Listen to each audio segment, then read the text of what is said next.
Bonjour tout le monde, aujourd'hui on va répondre à une question que tout le monde s'est déjà posée, je pense, en tant que supporter de foot. Pourquoi l'Inter de Milan et le Milan AC partagent le même stade?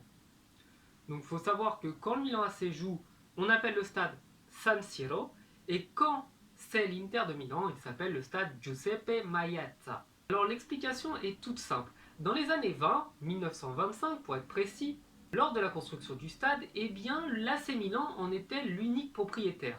C'était à eux qu'il appartenait, ils possédaient les meubles, ils possédaient les murs, ils possédaient tout dans le stade, donc c'était en gros leur stade. Sauf qu'en 1935, ils prennent la décision de le revendre. De le revendre à qui? À la mairie de Milan. Et comme après la guerre, la ville de Milan avait besoin aussi d'avoir un petit peu de revenus, ils ont décidé d'en trouver des locataires. Et les deux locataires ont été parfaitement bien trouvés. Il s'agissait évidemment du Milan AC qui continuait à jouer dans ce stade, qui n'avait jamais vraiment quitté mais qui ne le détenait plus.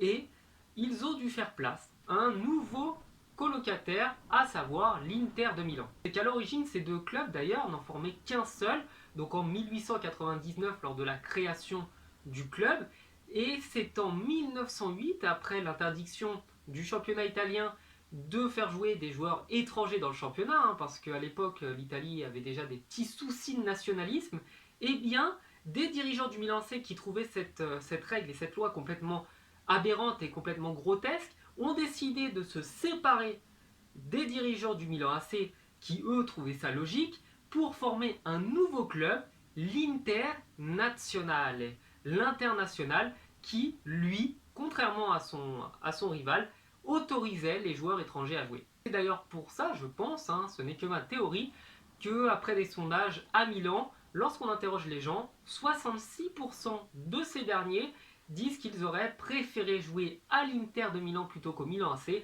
justement, peut-être, ce n'est que ma théorie, pour ce côté un peu plus ouvert d'esprit. Voilà, ma vidéo est terminée, je vous souhaite de passer une bonne journée, c'était assez court. Je vous dis à la prochaine, si vous avez d'autres questions, vous pouvez me les poser, et j'y répondrai en vidéo. Ciao!